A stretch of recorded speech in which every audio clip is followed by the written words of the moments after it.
Hi gang, today we're talking about the Anya Scarf.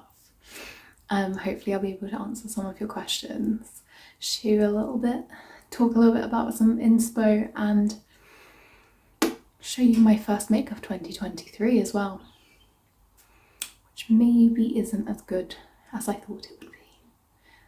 Let's get started.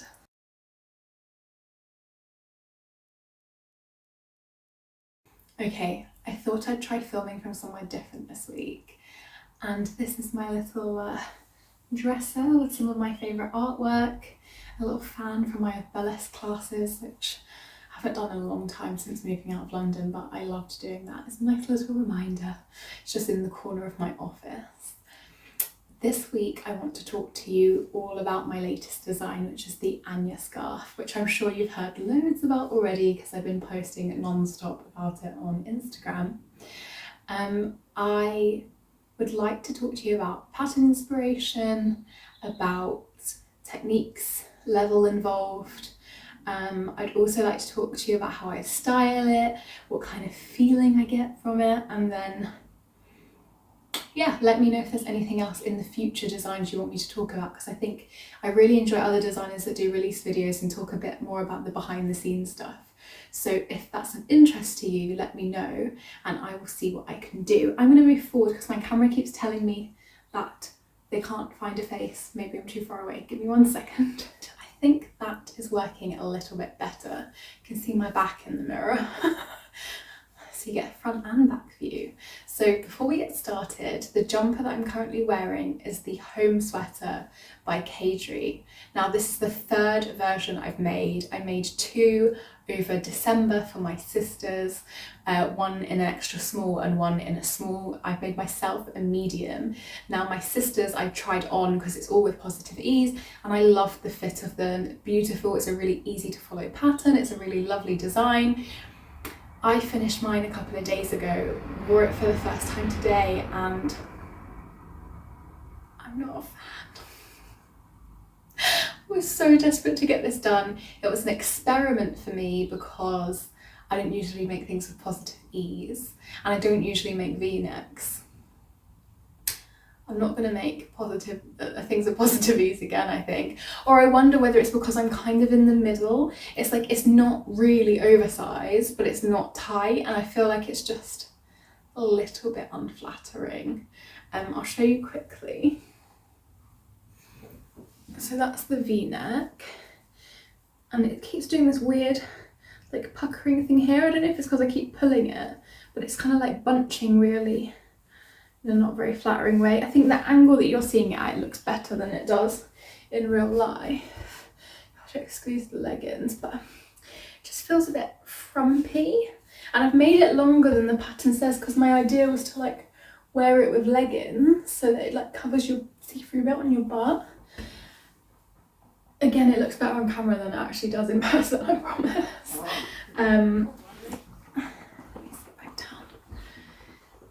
Yeah, I think, I don't know whether I want the V-neck a bit deeper or...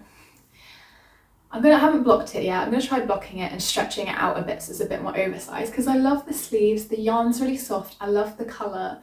It's just... I don't know if it's the one, but anyway, I'll talk more about it in a video in a couple of weeks. I'm going to be doing a roundup for the end of January about all the things I've made and my yarn and how I'm doing on my New Year's resolutions, which was the last video if you want to check that one out. But for now, we will resume talk of my Anya Scarf. That's not actually how I wrap it in a hood, but that didn't go that badly. Just have it round our neck for now. Oh, it's stuck in my earrings. Right. Okay, so Anya Scarf. Let's start with pattern inspo. So, you may or may not already know I am obsessed with vintage pin-ups. All things pin-up, all things like 40s, 50s, 60s, especially the 50s, like late 50s is my favourite era. I like to dress on a daily basis, well, when I'm not walking the dog, in like a modern twist on a vintage silhouette, and I just get a lot of my inspiration from the pin-ups of the past. So I'm constantly browsing pictures on Pinterest, which is actually my favourite social media app. Shh, don't tell YouTube. And I keep saying today. You're gonna have to just deal with that. I'm sorry, but not sorry. Well, I am sorry, but I'm not gonna make an effort to do. I don't know if I can make an effort to do anything about it. Oh, I'm talking too fast. Okay. So I spent a lot of time on Pinterest looking at old pictures of famous pinups from Marilyn Monroe's to Betty Page and famous burlesque dancers. And one thing that I really love is the chic headscarves. Do you see that bit in all the old movies when they're sat in an open roof car and they've got their silk scarf on protecting their hair and then it blows away in the wind? That is where I started. I was like, I love those little silk tie, like little tie around, but now it's a very granny thing. I feel like you won't really see people our age, or it's slowly starting to come back into fashion actually, with like the different balaclavas and hoods and things. But I'm not talking woolly at the moment, I'm literally talking silk satin scarves. So that's the starting point. I was like, I would really like something like that. Obviously if you're using yarn, it makes more sense. I mean, I guess you could do like a silk lace and do the equivalent, and maybe that's an option in the future. But I was thinking more, how do we make this winter glam? So I thought something like that, but woolly for the winter, but it would still need to be really drapey. So that will come where the yarn choice comes in, which I'll talk to you about in a second. That is where I started. On the other side of the fashion pattern inspo, was Russian fashion. I have a thing for it, I always have. You probably know from my Anya hat, that's a bit inspired. There's just something a little bit fairy tale-y, a little bit like not edgy, but like princessy, but like in a very traditional. I like the colours, I like the fur, I like the, although you know my views on animal cruelty, not real fur, okay. But I like the style. So you've got the vintage pinups on one side and then the very like traditional Russian folklore-y feel on the other side. And I feel like that's where this scarf meets. At least that's where it meets in my head, and that's where this was born. Now I did see a few tutorials on how people make scarves into hoods, and I tried it, but the ends were always really like bulky, and it just looked very full on here with only a little hood, and sometimes it didn't reach all the way, or there'd be a big gap at the back where your hair was, and it just didn't look very good. So when I came to shaping this scarf, I decided to taper the ends like this, and it gradually gets wider, and I did some calculations so that the back, the one piece will cover your head, but the way you wrap it, you could pull it up and double it, so that if you have really big hair, you can get a really good size coverage at the back where all of your hair is covered and your neck is super warm, so without all of that added bulk. Also, I didn't want something that was a rigid hood that like had a proper hood built into it, because I feel like you can do less with it. Like you either have it as a hood or you can't really wear it. I wanted something a lot more versatile. So this can be worn as a shawl, as a wrap, as a scarf. If you wrap it up really tightly, it looks like a twisted cowl. I think something versatile that you get to wear all of the time, because we've got a few winter coats if you live anywhere cold and you want it to go with everything, and a hood isn't always what you want to be wearing, or if it's crazy windy and you just want to snuggle up, it's nice to have that option, and you can wear it and bring it with you and put it on. Or if, even in the summer, you're out in an event and you want to put like a nice dress on, but it's a bit colder in the spring, and you just wrap it around your shoulders. Chelsea from Knitting Tipsy is like, imagine it as a wedding shawl. There's lots of ideas there, and I think that that's great. So that is the pattern inspiration. Now for me, I have pattern inspiration, I design the pattern, and as I'm making it, I have a vision of like a location, a story, a feeling, a sound, and that's where these like invoke emotion videos come from. So you may have seen I've done a couple already. I did one for my Monica scarf that's over on Instagram, and it's set in Camden, and it has the feel of Camden, but you see the scarf in this setting, and I don't know, that's how I feel when I'm knitting something. I just have this image at the end. The things that I'm making at the moment all have an image at the end that I want to recreate, that I'm going to try and recreate, and that my sister has been helping me recreate, which is wonderful. So this one, I actually had two feelings. Now one of them, because it was so Christmassy, I thought of like London lights, like the Christmas lights in the West End and on Oxford Street, and red buses and dusky light and snow. But I was like, this isn't just for Christmas. Like I felt Christmassy, which had a big influence on that, and the white does make it feel quite Christmassy. But then I had an even stronger feeling about a flower market. Now I just thought about the hood and like picking out some nice flowers, and holding the flowers in the brown paper, and like having a nice coffee outside in the sunshine, but like cold sunshine, like, you know, it's like bright but brisk.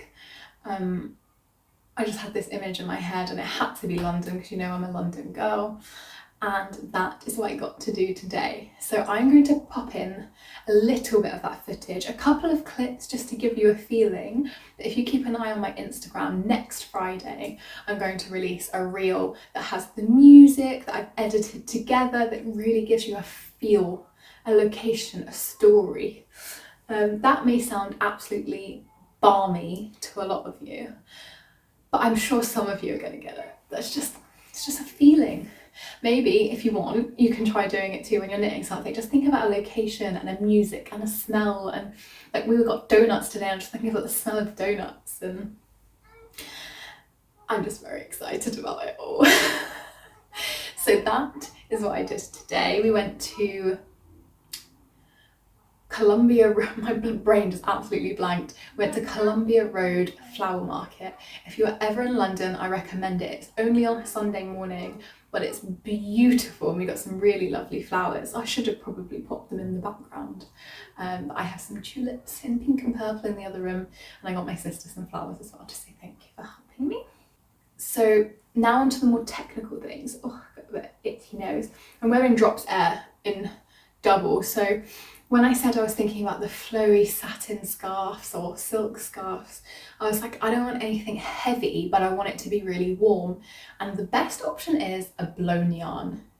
I mean, how could you have anything better? So it's all the warmth and fluffiness and goodness, but with half the weight. So that is where I started. Here in the UK, it's really easy to get hold of Drops yarn. So I used Drops Air for my sample, which is the same as the jumper I'm wearing as well. Beautiful squishy yarn. If you want to just see how squishy it is. Oh, it's so nice.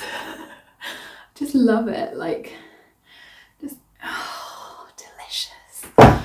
Ooh, I just smacked my hand off my desk. My desk is like right here. That's what you are balancing on. So Drops Egg, it makes it very lightweight but really warm, so it's the perfect balance.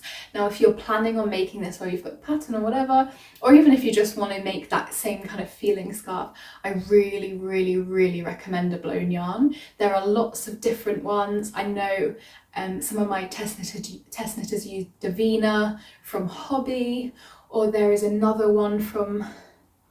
What I'll do is I'll include a few of them in my notes below, but you can also see it on the pattern page. But if you just want a really light but warm weight but beautifully drapey yarn for any project, I definitely recommend it. So that was the reasoning behind the yarn choice, is to give the delicate drapey glamour vibes but not losing out on the warmth. Now let's talk a little bit about construction. So normally if you see a scarf pattern, it's safe to assume it's quite beginner friendly. Now I'm not saying this is impossible for beginners. I actually quite often think difficulty ratings can put people off that are quite capable of doing everything in the pattern. So I'm not going to give it a specific rating, but I will tell you the techniques involved so you can decide whether that's something that you want to try. So the pattern begins with a provisional cast on. So if you can see, let me show you. It like the ends are rounded, so you provisionally cast on a straight line, work all of the scarf to the other end, and then you 3 needle bind off the 2 sides together like this. To make it really rounded, and then you go back to the beginning and unpick the provisional bind off and 3 needle bind off again to give that really beautiful rounded shape, and then you have all of the slip stitches meeting. So first of all, it's a provisional cast on, Now, I use a crochet hook for mine. I actually think it's easier than you think it is, and I've linked a techniques video in the pattern, which I'll also pop a link below in case you want to try it for any other projects or provisional cast-ons. It is only 13 stitches, I think, so if you wanted to practice doing a provisional cast-on and you've never done one before, it's only one end and it's only 13 stitches, so it's not the end of the world if it all goes wrong, which it won't. Then we've got some slip stitch columns, so that's a really easy thing to do. It looks more complicated than it is, and then you slowly increase all the way up until the widest point, which is up here somewhere. Yeah, and then you knit straight for a while, and then you decrease down the other side. There is a centered single decrease, which a few of my test knitters hadn't done before, but again, I've linked a YouTube tutorial that's really clear to do that. And other than that, there are 5 single purl stitches in the whole pattern. So even it's garter, but there's almost no purling involved at all. It's just at the very beginning to get my little slip stitches set up. After that, it's nothing. And it's a really, honestly, a meditative pattern, and you kind of switch off, and before you know it, you've made a whole scarf. Or at least that's the feedback I've received. So it's not the easiest pattern in the world, but it's far from the hardest, and any of the more advanced techniques used are quite minimal over a few stitches, so it's quite good to practice. Oh mush. Thank you for defending our fort, but our fort does not need defending. It's just our neighbours. Whenever my neighbours drive over the gravel outside, there's just like 3 houses along here. We live in a converted pub over a couple of floors. Well, we've got 2 floors, but it's like 3 floors, so there's people below us. They're like apartments, and we share a drive with 3 other places. So whenever they drive across the gravel, it's like, who's coming to my house? And it's just our neighbours. But she still barks at our neighbours too, so I bet they like us a lot. Anyway, that's the construction. I honestly don't think it's too difficult. I like to make it, like with the slip stitches, there's some engagement and you have to pay attention to what you're doing, but it's enough to keep it interesting, but not too much that you can't switch off and watch TV. So one thing I would like to pop in at the end is I did a test knitters video, which I don't know if you've seen already, but I've posted over on YouTube. I am going to insert it at the very end for you to watch if you're interested, and you can see how amazing all of my test knitters are and all of the wonderful things that they did and made, and you can see the scarf in different yarns, in different colours, on different people. This is not all of my test knitters, only some of them participated in the video. It's entirely optional. I never force anyone to sort of do a video that they're not comfortable doing, but it's a really good way of seeing different ways that you can do the scarf, and it's just quite funny and fun, so I'll include that at the end. One thing that I thought I would do before then is just talk to you a little bit about different ways to style it. So you've probably seen, if you follow me over on Instagram, I've shown that you can wear it different ways. I don't want to go over it too much, but you know, as a scarf, as a cowl, as a hood. I mostly wear it, I'll pop in a picture, with my big wrap coat, which is my, what I call it, my Marilyn coat, and that's the vision that I had for it when I made it. There's so many pictures of wonderful Marilyn in her big camel coloured coats with scarves, silk scarves, and it's beautiful. I also have a trench coat in a similar colour for when it's a bit warmer. One thing that I'm really keen to do in the summer is I've got a hot pink dress. And I thought this would be really nice as like a shrug on my shoulders for like the evening. If I show you, it's all twisted. Oh, I'm not doing a good job of this. But you have it like this over an evening dress. Yeah, I have visions. But yeah, I think there's so many different ways you could wear or style it. I'm kind of getting uncomfortable that I'm talking about it too much now, but the one thing that I'll point you to just before I show you my testers is that last week I posted a video here on YouTube of how to wear it as a hood, like how you wrap it to turn it into a hood. You can use this for any scarf. I said I've tapered the ends to make this less bulky, but there is absolutely no reason why you couldn't do this with another scarf and just like tuck the ends into your coat. So that might be a fun one to check out if you've got a scarf that you want to turn into a hood, because it's bloody cold at the moment. With that in mind, I will leave you to your rest of your day. Have a wonderful week, and I will see you next week. Next week, I am in Cornwall for Rob's birthday, so I'm going to pre-record something fun for you, and then the following week I'll tell you all about it. But have a wonderful few weeks, and I will see you soon. Enjoy the tester video.